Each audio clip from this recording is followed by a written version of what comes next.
Record.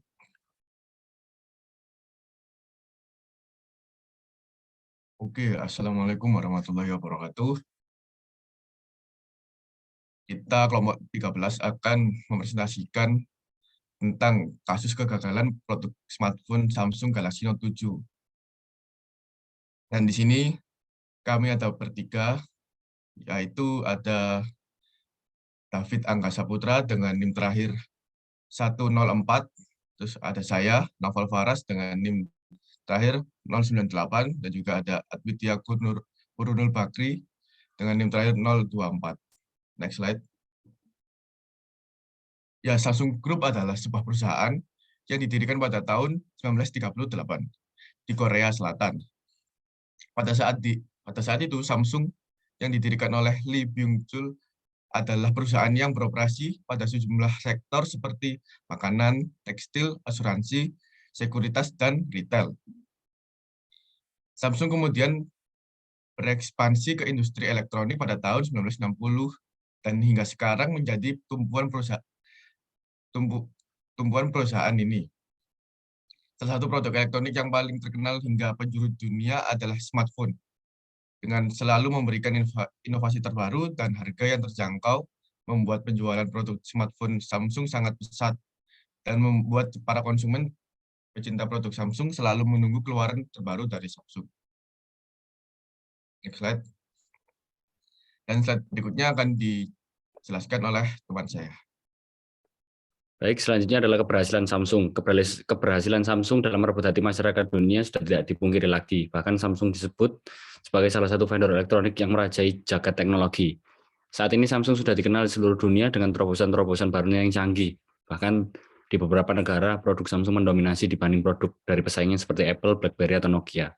Sebagai pemimpin global, Samsung ada di garis terdepan perubahan mengantisipasi apa yang diinginkan oleh pelanggan di seluruh dunia pada hari esok. Dengan penjualan bersih yang terus meningkat pada tahun 2013, banyak 305 miliar dolar dengan aset kewajiban total pada 2013 adalah 529 miliar dolar dan 298,3 miliar dolar, memperkerjakan 489 ribu karyawan dengan kantor 67 di 90 negara yang tersebar di seluruh dunia dengan memanfaatkan kekuatan revolusi digital untuk menciptakan terobosan produk dan layanan yang akan membawa konsumen dan bisnis di luar imajinasi mereka.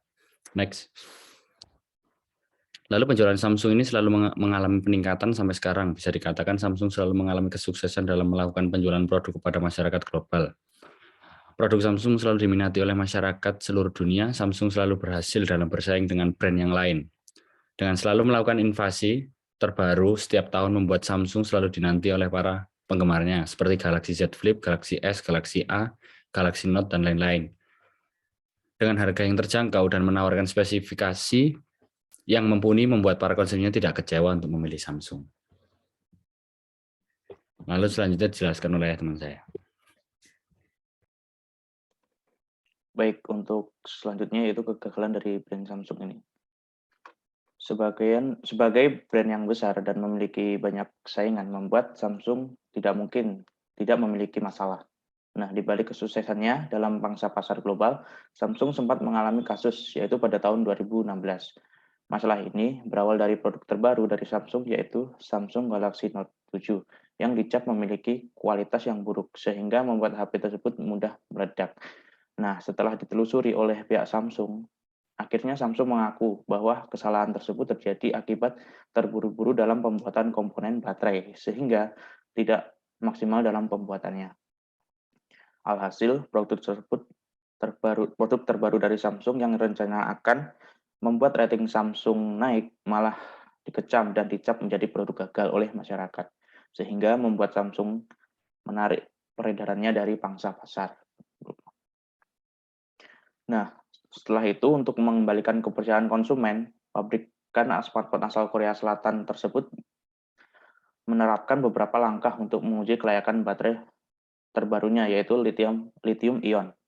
Nah, uji daya tahan tersebut meliputi inspeksi visual, X-ray, uji pengisian dan pengosongan daya, tes total komposisi organik volatil atau TVOC, uji pembongkaran, uji percepatan penggunaan, serta uji tegangan rangkaian terbuka.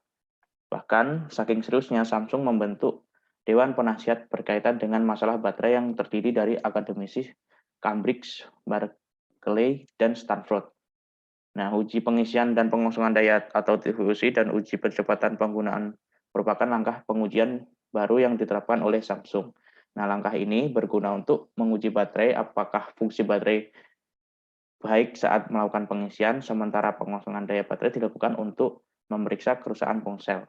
Nah, langkah pengujian sendiri akan dilakukan Samsung terhadap semua baterai lithium-ion pada produknya, bukan hanya pada produk tablet atau baterai yang akan terpasang pada series terbarunya, yaitu Samsung Galaxy S8 sebagai produk yang akan diluncurkan. Nah, setelah setelah Samsung melakukan uji tersebut, kemudian Samsung Galaxy Note dipasarkan kembali. Namun setelah terjadi kasus tersebut membuat Samsung tidak begitu laku di pasaran, sehingga setelah dipikir kembali Samsung akhirnya menarik Samsung Galaxy Note dari pangsa pasar global. Nah, untuk kerugian yang ditaksir Samsung sendiri yaitu senilai 17 juta atau 17 miliar US dollar, dan juga citra Samsung menurun. Nah, untuk mengembalikan citra Samsung kembali, Samsung akhirnya memutar otak kembali dan mengeluarkan series terbarunya yaitu Samsung Galaxy S8 untuk menarik konsumen supaya Samsung lebih dipercaya kembali oleh konsumennya.